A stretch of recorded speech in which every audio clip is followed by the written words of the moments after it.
하나님 말씀 봅니다. 창세기 26장 17절, 18절 두 절 보도록 합니다. 창세기 26장 17절, 18절 같이 읽도록 하겠습니다. 이삭이 그곳을 떠나 그랄 골짜기에 장막을 치고 거기 거류하며 그 아버지 아브라함 때에 팠던 우물들을 다시 팠으니 이는 아브라함이 죽은 후에 블레셋 사람이 그 우물들을 메웠음이라. 이삭이 그 우물들의 이름을 그의 아버지가 부르던 이름으로 불렀더라. 지난주에도 이 본문을 살폈는데 하나님으로부터 복을 받아서 거부가 된 이 이삭을 그랄 사람들이 시기해서 그를 그 땅에서 쫓아냅니다. 그래서 그랄 계곡에 도착한 이삭과 그의 가축대들이 물이 없는 그런 생명을 위협하는 그런 위기를 직면하죠. 근데 그가 취했던 방법은, 행동은 그의 아버지 아브라함 때 팠던 우물을 다시 파는 것이었다라는 거예요. 그걸 통해서 우리는 과거를 돌아보는 것의 중요성에 대해서 이렇게 다루었습니다. 그래서 교회 역사를 돌아보는 것을 통해서 현대 교회의 어려움을 진단할 수 있다라고 말씀드렸습니다. 그런데 이삭이 아브라함이 판 우물을 다시 파려고 했을 때 그 우물이 블레셋 사람들이 흙과 잡동사니로 막아버려서 분명히 그 밑에는 물이 있지만 그 오물들 때문에 물을 구할 수 없었습니다. 그런 것처럼 현대 블레셋 사람들이 교회에게 치명적으로 필요한 그런 생명을 여러 오물과 잡동사니로 막아놓아서 교회가 생명이 없다라고 말을 했는데, 그렇게 현대 블레셋 사람들이 이 막아놓은 이 부흥의 장애물들이 있다. 근데 그 장애물들이 무엇인가, 이런 것들을 이제 오늘부터 살펴가려고 합니다. 루이 존스는 이 교회 역사를 살펴보면 교회가 생명력을 잃고 영향력을 발휘하지 못하던 시대에는 항상 당대의 블레셋 사람들이 어떤 진리들을 감추거나 막아버리는 일이 있었다라고 말을 합니다. 그것도 기독교의 진리 중에서도 진수에 해당되는 진리들을 부인하거나 감추거나 그것을 소홀히 여기는 일이 항상 있어 왔다라는 겁니다. 예를 들어 16세기 종교개혁이 일어나기 이전에 교회는 가장 어두운 시기를 지나고 있었는데, 그 종교개혁 이전의 그 교회 시대에는 구원과 관련된 이 생사를 좌우하는 진리를 볼 수 없거나 또는 다른 교훈들로 그 진리가 감추어져 있었다라는 겁니다. 그렇게 구원과 관련된 생사를 좌우하는 이런 진수에 해당되는 그런 진리들이 감추어지거나 다른 교리들로 대체된 그런 현실들은 당대 교회 사람들이 복음과 구원에 대한 진리들에 대해서 무지했고, 또 어둠 가운데 빠져서 영적인 생명을 전혀 지니지 못한 채 살아가야만 했다라는 겁니다. 마찬가지로 이 16세기 이후에 2세기가 흐른 18세기에도 부흥이 있었는데, 그 부흥이 있기 전, 이 웨슬레와 조지 필드에 의한 이 부흥이 있기 전에 교회 영적인 상황도 이 종교개혁 이전의 교회 상태와 별반 다르지 않았다라는 것입니다. 이 18세기 부흥이 있을 때 그 당시의 교회도 생명력을 잃어버리고 있었고, 대다수의 사람들은 예배에 참석하지 않았습니다. 당시 서구 사회에는 소위 자연신론이라고 하는 거짓 이론이 판을 치고 있었던 시대였습니다. 자연신론이라고 하는 게 무엇이냐면, 하나님이 세상을 창조하시고 더 이상 이 세상에 관여하지 않으시고 그냥 자연적인 법칙에 따라 세상이 돌아가도록 하셨다라는 거예요. 다른 말로 이신론이라고도 하죠. 즉 하나님의 초월성만 강조된 거짓된 가르침이 지배적인 상황이었다라는 것입니다. 또 이 18세기 이 서구의 그 상황은 합리주의라고 하는 이 철학이 그 당대를 주도하고 있었습니다. 그 결과 인간의 이성에 부합하지 않는 성경적인 가르침들은 모두 부인되고, 기독교의 진리들은 인간의 이성에 부합한 방식으로 모두 재조정되어야만 했습니다. 예를 들어서 초자연적인 이적, 뭐 동정녀 탄생이랄지 뭐 죽은 자가 부활한다든지 또 예수님이 베푸셨던 여러 가지 이적들을 다 인간의 이성으로 이해할 수 있는 방식으로 재해석하는 이런 일들이 그 당시에 있었다라는 것입니다. 뿐만 아니라 이 당대 이렇게 합리주의에 의해서 그 성경의 가르침들이 다 초토화되고 있는 이런 시대에 역시 합리주의적인 그런 변론을 통해서 기독교 진리가 진짜다라고 하는 것을 변증하는 이 버틀러 감독과 같은 분들도 있었습니다. 이 버틀러라고 하는 분은 이 교회 감독이기도 하면서 또 철학가이기도 했어요. 합리주의적인 방식으로 기독교 진리가 옳다라고 하는 것을 책이나 강좌를 통해서 그걸 변증하기 위해서 고군분투했지만 교회의 상태는 죽어 있었다라는 것입니다. 기독교의 진수가 되는 진리들은 웃음거리가 되고 합리주의 철학에 의해서 만신창이가 되었던 시대가 이 18세기 영적 부흥이 있기 전에 교회의 상황들이었어요. 또 1859년에 웨일즈를 중심으로 한 이 부흥이 있었을 때 그 부흥 이전에 아일랜드 지역에 그 1859년 웨일즈를 중심으로 한 이 부흥이 있을 때 아일랜드 지역에도 부흥이 있었는데 그 부흥이 임하기 전에 아일랜드 교회는 예수님의 신성을 부인하는 기독교 초기의 이단인 아리우스주의를 지지했다고 합니다. 아리우스주의가 뭐냐면 아리우스라고 하는 이 장로에 의해서 주장된 것인데 이 예수는 성육신하신 하나님이 아니라 모든 피조물 중에 가장 먼저 지음을 받은 피조물이라는 거예요. 그런데 그런 그가 십자가의 죽음과 부활을 통해서 하나님이 되셨다라고 하는 최초의 소위 상승 기독론을 주장한 사람이 아리우스입니다. 그 가르침의 핵심은 그리스도의 영원성, 이거를 부인하는 거예요. 모든 피조물보다 가장 먼저 지어졌다라는 거예요. 그럼에도 불구하고 피조물이라는 것이죠. 영원부터 존재했다. 그리스도의 선제성, 영원성을 부인하는 가르침입니다. 그리고 그리스도의 신성을 부인하는 가르침인데 북아일랜드의 장로교회에서 이 가르침을 지지했다고 그래요. 그 결과 교회는 완전히 생명력과 유익함을 잃어버리고 말았습니다. 그리고 이런 가르침이 부인되고 제거된 후에야 교회에 부흥이 임했어요. 이처럼 교회 역사를 살펴보면 교회가 영적으로 침체되고 생명력을 잃어버린 시대에는 언제나 교회의 생명을 좌우하는 기독교의 진수가 되는 진리들이 부인되거나 감추어지거나 소홀히 여겨지는 그런 상황들이 있었다라는 겁니다. 이런 식으로 그 당대 그 블레셋 사람들이 교회의 이 생명을 이런 오물들로 막아버리는 일이 있었다라는 거예요. 그것도 기독교의 진수가 되는 진리들을 통해서 말이죠. 이 첫 번째 사실에 따른 이 자연스러운 이 두 번째 결론은 이렇게 기독교의 진수가 되는 진리가 감추어지거나 소홀히 여겨지거나 부인되는 이 교회 시대에는 어떤 부흥도 일어나지 않았다라는 것입니다.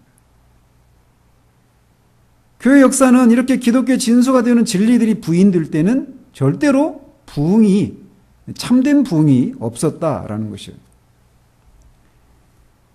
또 이 두 번째 결론은 자연스럽게 세 번째 결론으로 우리를 이끄는데 교회가 다시금 기독교의 진수가 되는 진리들을 전하기 시작할 때 이 예비적인 단계를 거쳐서 교회에 갑자기 부흥이 임했다라는 것입니다. 부흥이 임하는 어떤 결과만을 보면 부흥이 갑작스럽게 임한 것으로 보이지만 실상은 그 부흥이 임하기 전에 어떤 예비적인 단계가 있었다라는 거예요. 그 예비적인 단계라고 하는 것이 무엇이냐면 기독교의 중추적인 이 진수가 되는 진리들이 재발견되고 다시 강조되기 시작하는 일이 있었다라는 것입니다. 그리고 그런 일의 끝에 부흥이 임했다라는 거예요. 가장 대표적인 경우가 있다면 마틴 루터가 이신층의 교리를 재발견하면서 중세 천년의 어둠을 뚫고 빛이 들어온 것입니다. 그가 발견한 이 성경적인 진리는 당대 유럽 사회 전체를 뒤흔들고 깊이 잠들어 있던 이 천년의 이 교회에 생명력을 불어넣는 그런 결과를 가져왔습니다. 한 세기 뒤인 17세기에도 영국의 청교도를 중심으로 한 이런 영적인 축복이 임했는데, 청교도들은 무엇보다도 누구보다도 기독교의 진수에 해당되는 진리를 강조한 사람들이었습니다. 또 앞에서도 언급한 대로 18세기에도 부흥이 있었는데, 이 18세기는 말씀드린 것처럼 자연신론과 합리주의에 의해서 교회가 거의 초토화되다시피 한 때였어요.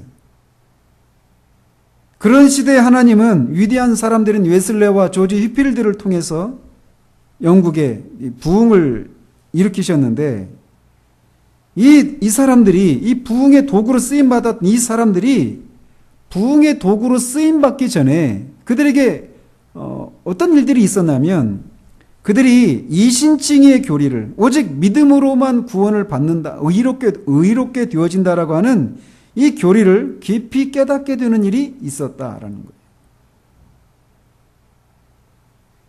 마찬가지로 존 라일이 사도시대 이후에 가장 위대한 설교자라고 칭송에 맞지 않는 이 다니엘 롤랜드라고 하는 그런 설교자가 있는데, 그분의 경우도 마찬가지입니다. 그는 설교자였지만 그의 설교 사역에는 큰 효과를 내지 못하고 있었습니다. 그랬던 그가 그리피스 존스라고 하는 목사의 이 이신칭의의 그 교리를 설교를 통해 새롭게 인식하게 되는 일이 일어나요. 그리고 나서 수개월 후에 이 성찬식에 임했을 때 그가 성령으로 충만함을 받습니다. 그리고 웰즈의 중요한 부흥의 도구가 돼요.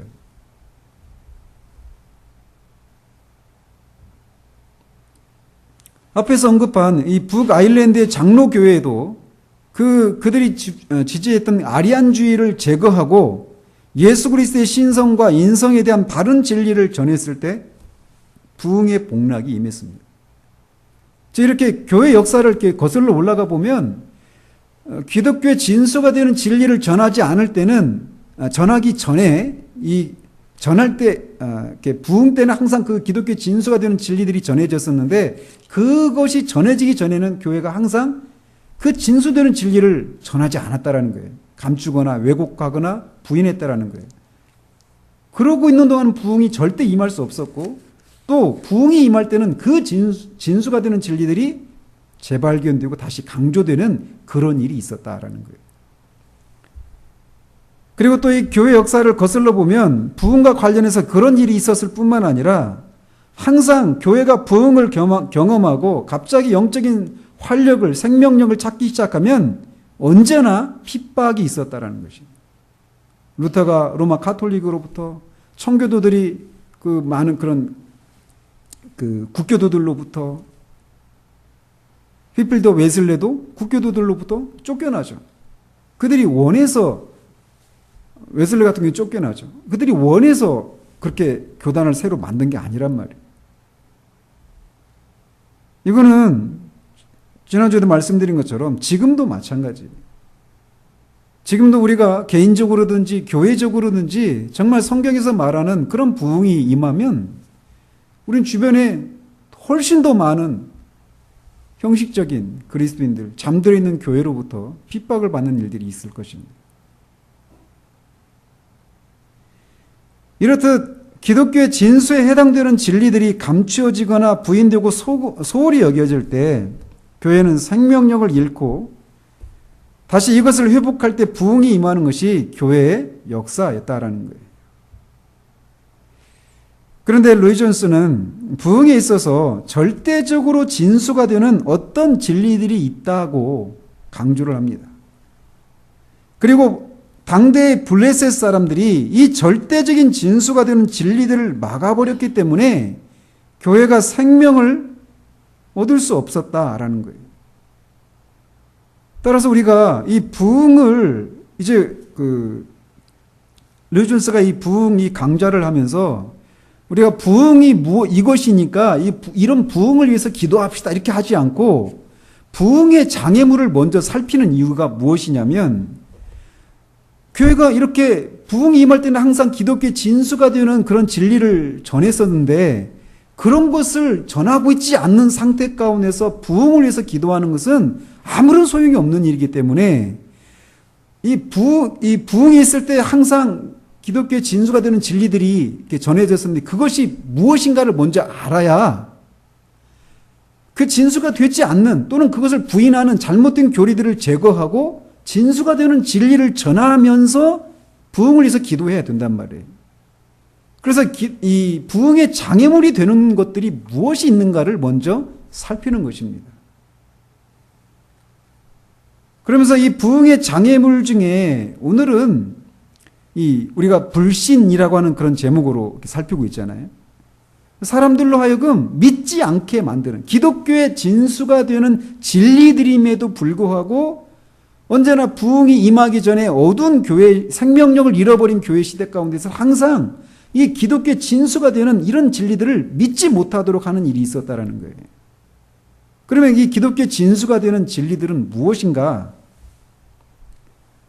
그것을 루이 존스는 이 주제 하에서 세 가지를 주장합니다. 다시 말씀드리지만 이 진리들을 소홀히 하는 동안에는 절대로 부흥을 기대할 수 없습니다. 그렇기 때문에 이 기독교 진수에 해당되는 이 진리가 어떤 것인지를 아는 것은 너무도 중요하다라고 할 수 있어요. 그가 주장하는 첫 번째 진리는 뭐냐면 역사하시고 간섭하시고 교회 역사와 개인의 삶을 주장하시는 주권적이고 초월적인 살아계신 하나님에 관한 진리라고 말을 합니다. 즉 하나님은 초월적인 존재이시면서 동시에 내재적인 하나님이시라는 거예요. 그래서 교회와 우리 개인의 삶에 개입하시고 간섭하시고 주권적으로 살아 역사하시는 하나님이시다라는 진리가 기독교의 진수가 되는 첫 번째 진리라는 것입니다.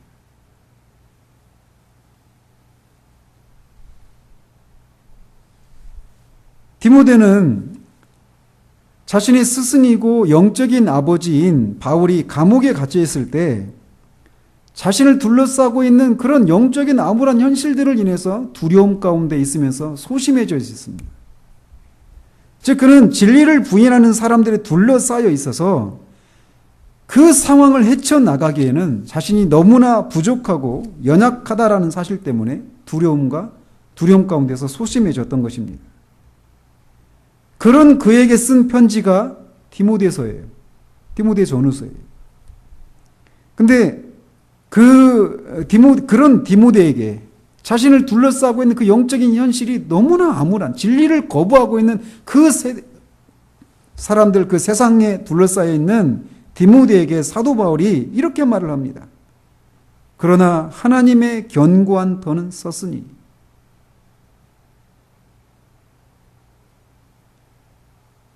아무리 세상이 디모데가 마땅히 전해야 될 그런 진리들을 부인하고 그거를 조롱하고 대적하는 그런 현실 속에 서 있다 하더라도 하나님의 터는 견고히 서 있다라는 것입니다. 즉 모든 것의 기초는 영원하시고 영광스러운 자유 가운데 행하시고 전체 교회뿐만 아니라 우리 개인의 삶을 주관하시는 주권적이고 초월적이고 살아계신 하나님이시라는 거예요. 사도가 전한 하나님은 바로 이런 하나님이셨습니다.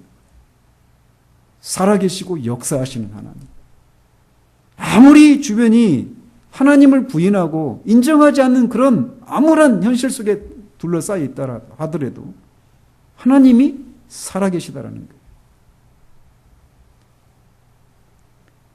그런데 언제나 이들 사도가 전한 이런 하나님이 아닌 그릇된 하나님에 대한 관념들이 교회 역사 가운데 항상 있어 왔다라는 것입니다. 첫 번째로는 철학자의 하나님입니다. 철학자의 하나님은 초월적이거나 주권적이고 살아계신 하나님이 아니라 관념적이고 사변적이고 추상적인 존재에 불과합니다. 그들의 하나님은 살아계신 인격체가 아니에요. 그들의 하나님은 우리 죄인들의 경외심을 불러일으키시는 분도 아니요, 우리의 구체적인 삶에 개입하셔서 역사하시고 인도하시는 분도 아닙니다. 그저 관념과 사변에 머물러 있는 존재에 불과해요. 그렇기 때문에 천재적인 수학자이면서 철학자이고 사상가였던 블레이즈 파스칼, 팡세를 썼던 파스칼이 하나님의 임재를 깊이 체험하고 그 체험을 잊지 않기 위해서 평생 자기 옷 주머니 속에다가 넣고 다녔어요. 그때의 그 경험을. 첫 번째 얘기하는 게 그래요. 불. 그것은 이 세상의 지혜자나 철학자의 하나님이 아니시다. 아브라함과 이삭과 야곱의 하나님, 우리 주 예수 그리스도의 아버지, 살아계신 하나님. 그가 만난 하나님은 철학자의 하나님이 아니셨어요. 철학자의 하나님은 사변적이고 관념에 머물러 있는 존재입니다. 그런 존재, 인격체가 아닌 그런 존재, 초월적이지도 않은 존재. 그렇기 때문에 그런 존재는 절대로 우리의 삶에 개입하고 교회 전체의 삶에 개입하셔서 역사하시고 주관하시는 그런 존재가 아니세요. 언제나 이런 철학자의 하나님은 교회의 생명력을 앗아가는 결과를 만들어 왔습니다. 저는 로이 존스 이거를 언급하지 않았지만 저는 오늘날도 비록 이렇게 철학자의 하나님을 전하고 있지는 않다고 하더라도 결과적으로, 실천적으로는 철학자의 하나님을 전하는 결과를 내고 있는 오늘날의 현실이 있음을 봅니다. 에베소서 강의 서론에서 인용해 드렸던 것처럼 살아계신 하나님, 우리의 삶에 개입하시고 역사하시는 인격체이신 하나님을 전하지 않고 하나님의 성품과 하나님의 하신 일에 대해서만 강조하게 될 때, 또는 인격체이신 하나님을 향한 갈망과 추구 없이 철학자들처럼 교리에 갇힌 하나님만을 전하게 될 때도 교회는 생명력을 급격하게 상실하게 됩니다. 저는 오늘날 이런 한 흐름이 오늘날 한국교회 안에 있다고 저는 생각해요. 그들의 하나님은 살아 역사하시는 하나님으로 잘 전해지지가 않아요. 그들이 말하는 하나님은 관념적이고 사변적인 하나님처럼 보여집니다. 왜냐하면 그들에게서는 하나님을 향한 갈망, 추구 이런 모습들이 잘 보이지 않기 때문에 그래요. 이렇게 철학자의 하나님, 이런 잘못된 그릇된 하나님에 대한 관념들이 있다는 것이죠. 뿐만 아니라 철학자의 하나님과 정반대로 오늘날 하나님에 대한 진리가 잘못 전해지고 있는 개념이 있다면 소위 내재적인 하나님에 대해서만 강조하는 가르침입니다. 즉 하나님은 초월적인 하나님이 아니라 모든 만물에 내재하는, 모든 만물에 그 안에 존재 계신다는 게 모든 만물이. 비록 이런 가르침이 모든 것 속에 하나님의 신성이 깃들어 있고 피조물과 하나님은 구분되지 않고 결국은 모든 것이 하나님이다라고 주장하는 범신론과는 구별되는 그런 개념이긴 하지만 이 내재적인 하나님에 대해서만 강조하는 사람들의 주장은 하나님이 모든 만물 속에 내재해 계시기 때문에 하나님이 외면적으로 행동하기를 기대하지 말라라는 것입니다. 하나님은 어느 곳에서나 모든 것 속에 계신다. 그렇기 때문에 모든 것은 거룩하다. 그래서 거룩과 세속을 구분하는 것을 그들은 싫어합니다. 자칫 이 말이 하나님은 어디나 모든 것 속에 계신다. 모든 것은 거룩하고 그래서 거룩함과 세속을 구분하는 것은 옳지 않다. 이런 주장이 언뜻 들으면 틀리지 않은 것처럼 보여요. 그러나 이것은 하나님의 초월성을 부인하는 잘못된 하나님에 대한 진리입니다. 하나님은 전체 교회의 삶과 개인의 삶에 개입하시고 역사하시지만 그들 자체가 하나님이 아닙니다. 오늘날 영성이라고 하는 말이 회자되고 있잖아요. 영성. 이들 영성을 추구하는 사람들 속에서 저는 이런 개념들을 찾아볼 수 있습니다. 이들의 주장을 분별 없이 듣다 보면 하나님의 초월성을 잊어버리게 돼요. 또 하나님에 대한 가르침은, 잘못된 가르침 중에 하나는 앞에서도 언급해드렸던 자연신론과 이신론이라고 할 수 있어요. 말씀드린 것처럼 하나님이 세상을 창조하시고 자신이 창조한 세상에서 떠나 계셔서 더 이상 이 세상에 개입하지 않으신다라는 주장입니다. 그들의 하나님은 세상의 역사와 전체 교회의 삶과 개인의 삶에 역사하지 않는 하나님이십니다. 그들의 하나님은 멀리 계신 하나님이세요. 그렇기 때문에 당연히 이런 하나님, 자연신론적인 그들이 주장한 하나님은, 하나님에 대해서 그렇게 생각하고 있는 사람들은 부흥을 절대 믿지 않아요. 또 추구하지도 않습니다. 왜냐하면 부흥은 본질적으로 살아계신 하나님이 교회와 개인의 삶에 주권적으로 역사하셔서 당신의 영광을 형격하게 드러내는 것이 부흥이기 때문에 그래요. 우리가 이렇게 철학자들이나 자연신론자들이나 합리론자들이 믿는 하나님을 믿고 있다면 우리는 개인적으로든지 교회적으로든지 부흥을 체험하지 못할 것입니다. 하나님을 그런 하나님으로 믿고 있는 한 그들의 기도도 아무 소용이 없어요. 근데 우리가 주의해야 될 것은, 우리가 비록 교리적으로, 이론적으로는 이런 하나님, 이들이 말하는 자연신론자들이나 철학자들이나 이 합리주의자들이 말하는 그런 그런 하나님으로 우리가 믿지 않고 있다라고 말하고 있을지 모릅니다. 그러나 우리의 기도를 보면, 또는 우리의 신앙생활에, 우리의 삶의 흔적들을 보면, 우리가 과연 그들이 말하는 하나님이 아니라 정말 사도들이 말한 하나님, 살아계시고 역사하시고 교회와 개인의 삶에 개입하시고 주권적으로 역사하시는 초월적이고 내재적인, 그러면서 인격체이신 살아계신 하나님으로 우리가 믿고 있는가를 의심하게 되는 그런 현실들이 있다라는 거예요. 로이 존스는 기도에 대해서 말하기를 하나님과의 살아있는 접촉이라고 부릅니다. 살아있는 접촉. 이게 기도입니다.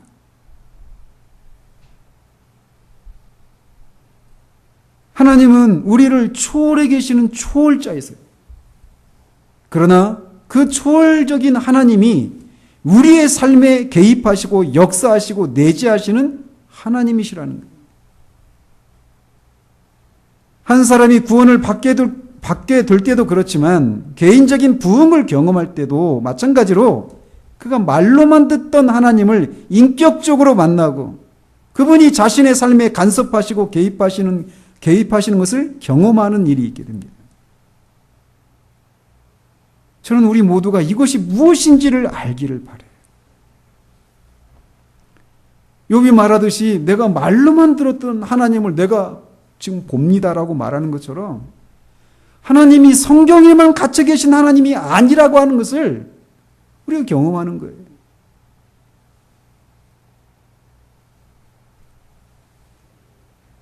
다시 한번 말씀드리지만 우리가 이론적으로 하나님을 초월적이고 내재적이고 동시에 우리의 삶에 개입하시고 주관하시는 주권적이시고 인격체이신 살아계신 하나님으로 아는가 그렇지 않은가는 기독교의 삶이 생명력을 가지느냐 그렇지 못하느냐를 결정합니다.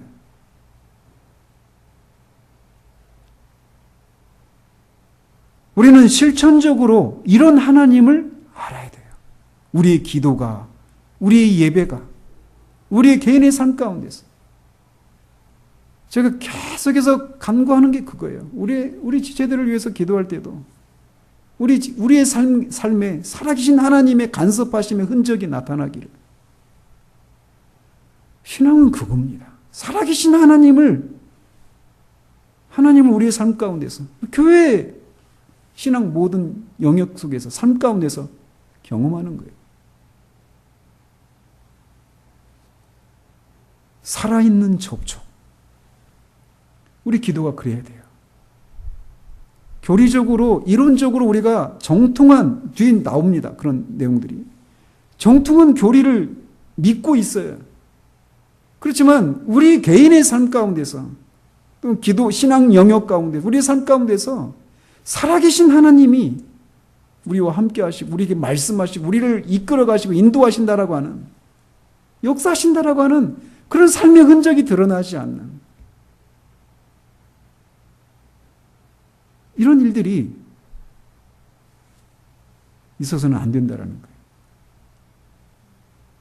이렇게 로이 존스는 부흥에 있어서 첫 번째 기독교의 이 진수가 되는 첫 번째 진리는 하나님에 대한 참된 이런 진리라는 거예요. 제가 여러분 신앙생활 하면서 제가 살아계신 하나님 이런 표현을 굉장히 많이 쓰죠. 살아계시기 때문에 그래요. 그거는 관념이 아니십니다. 사변이 아니세요. 우리의 모든 상황에 하나님이 살아계신 하나님이 간섭하시고 개입하시길. 우리의 죄를 지적하시고 우리가 잘못된 길을 가를 때 꾸짖으시고 또는 격려해 주시고 위로하시고 기뻐하시고 슬퍼하시고 그분이 인격체이시거든요. 이렇게 기독교 이 부흥에 있어서 기독교의 진수가 되는 첫 번째 진리는 하나님이십니다. 또 부흥에 있어서 진수가 되는 두 번째 진리는 성경의 권위에 대한 진리라고 로이 존스는 주장합니다.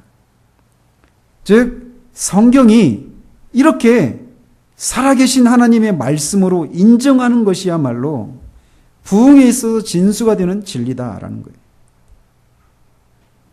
그러나 현대 블레셋 사람들이 살아계신 하나님의 말씀인 성경을 더 이상 하나님의 말씀이 아닌 것으로 전락시키고 말았습니다. 그들에게 있어서 성경은 살아계신 하나님께서 인간들에게 자신이 누구신지, 이 세상을 향해 어떤 계획을 가지고 계신지, 그것을 위해서 자신이 무엇을 하실 것이고 하셨는지를 계시해 주신 책이다라고 하는 개념이 들어설 자리가 없습니다. 하나님이 자신과 이 세상과 우리 인간에 대한 진리를 계시해 주시지 않으면 우리가 이것들을 알 수 없기 때문에 하나님이 먼저 이것들을 계시해 주셔야 하는데 이 현대의 블레셋들은 이 진리를 부인해요. 즉 성경은 하나님이 계시해 주신 하나님의 말씀이다. 하나님의 책이다. 이런 개념을 부인한다라는 것입니다. 로이 존스의 말대로 그들은 그들의 형상을 따라 하나님을 만들어 버렸습니다. 하나님의 형상을 따라 사람을 만들었는데 이들은 자신의 형상을 따라 하나님을 만들었어요. 그들의 하나님은 만들어진 신입니다. 합리주의 철학이 풍미하던 시절에 성경은 그 합리주의자들에 의해서 철저하게 난도질 당하고 말았습니다. 그래서 합리적으로 또 과학적으로 검증되지 않는 진리는 더 이상 진리가 아니게 되었어요. 성경에서 초자연적인 것들을 철저히 배격하게 되었고 이적이나 초자연적인 것들을 합리적으로 또 과학적으로 이해할 수 있는 수준의 것으로 끌어내려졌습니다. 예를 들면 오병이어의 기적 있잖아요. 우리는 그걸 문자적으로 믿잖아요. 그건 어리석은 거예요. 그건 뭐냐 그게. 그 어린 소년이 자기가 먹기도 부족한 그거를 다른 사람들을 불쌍히 여겨서 그걸 내어줬다라는 거예요. 그래서 그 사람들이 그걸 실제로 먹어서 배부른 게 아니라 그 소년의 마음이 너무 감동스러워서 안 먹었는데도 배부르게 됐다. 이렇게 해석을 하는 거예요. 이런 식으로 초자연적인 어떤 이적이나 이런 모든 것들을 다 합리적이고 인간의 이성의 수준에서 받을 수 있는 수준으로 다 끌어내려버린 일이 일어난 거예요. 성경이 더 이상 하나님의 말씀이 아니에요. 문자적으로 믿으면 안 되게 되어 있어요.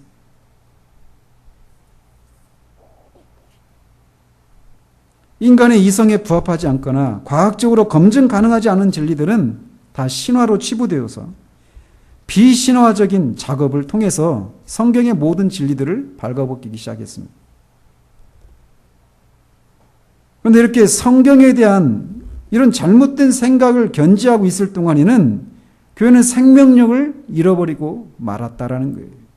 따라서 기독교 진수가 되는 두 번째 진리는 이 성경의 권위가 회복이 되어야 한다는 것입니다. 세 번째로 부흥에 있어서 진수가 되는 진리는 하나님의 진노 가운데 있는 인간의 상태에 대한 진리입니다. 하나님의 진노 아래 있는 인간이라고 하는 개념은 현대인들이 가장 듣기 싫어하고, 아니 잘 듣지 못하고 있는 진리입니다. 제가 이번 주에 읽은 이 스프롤이 그 책 속에서 언어 유희를 통해서 조나단 에드워즈가 진노하시는 하나님의 손 아래에 있는 죄인들, 이런 설교를 했잖아요. 아십니까? 굉장히 아주 굉장히 유명한 설교인데, 그 설교를 언어 유희를 통해서 이렇게 바꿔요. 진노하는 인간의 손 아래에 있는 하나님.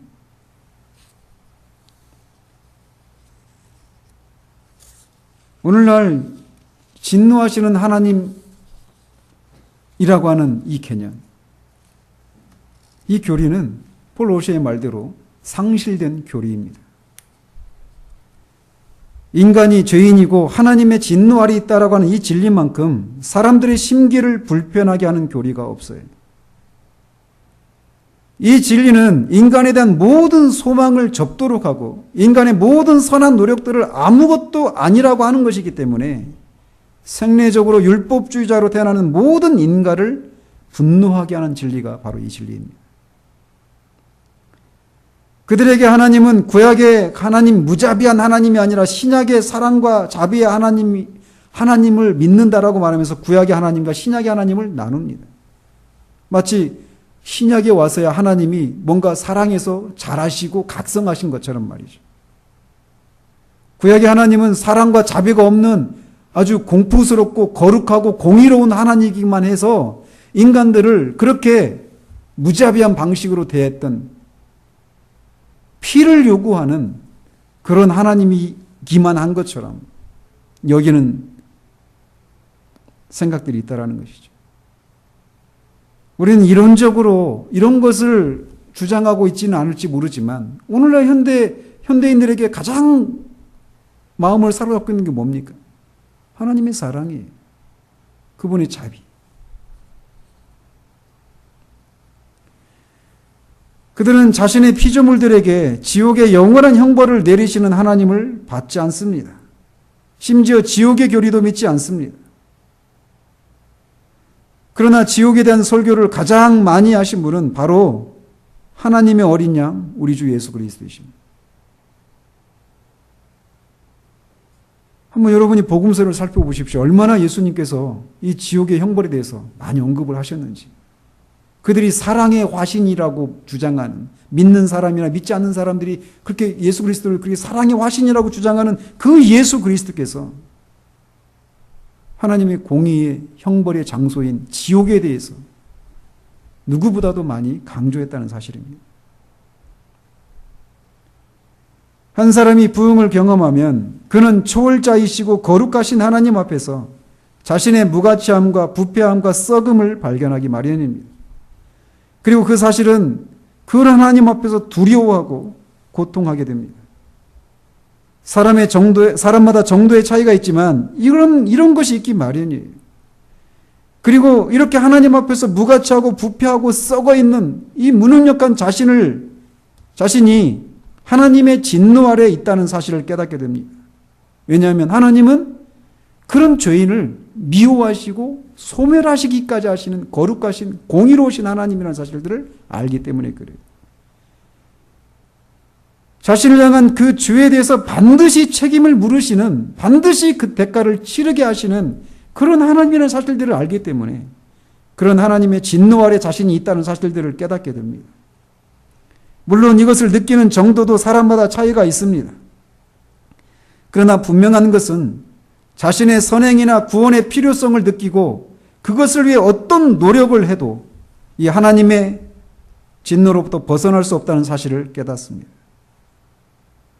이 사실을 깨닫기 전까지 사람들은 그리스도를 필요로 하지 않습니다. 그리고 이 사실을 깨닫기 전에는 부흥을 기대할 수도 없어요. 우리는 이렇게 존재하시며 주권적으로 역사하시고 초월적인 거룩한 하나님으로부터 출발해서 그 하나님 앞에 자신의 부패함과 무능함과 악함을 깨닫고 그것을 미워하시는 하나님의 진노를 인식하고 그것에서 벗어날 수 없는 자신의 처지로 인한 절망 가운데 처하는 것이 무엇인지를 모르면 부흥에 대해 기대할 수 없다고 류존스는 말합니다. 왜냐하면 부흥이 드러내는 것은 하나님의 주권, 죄 가운데 빠진 사람의 불의와 소망 없음과 무력함이기 때문이다라고 그런 주장입니다. 그래서 언제나 부흥의 시대에는 개인이든 교회 전체로든 이런 하나님의 주권 앞에서, 거룩하시고 공의로우신 이 하나님의 주권 앞에서 자신의 무가치함과 부패함과 악함을 보고 그 하나님의 진노 아래 있는 자신의 처지를 인해서 절망하는 그 영혼들의 울부짖음이 늘 있었어요. 그런 그에게 그리스도가 하나님이 마련하신 얼마나 놀랍고 은혜로운 충분한 그런 구원의 길인지를 알게 하신 거예요.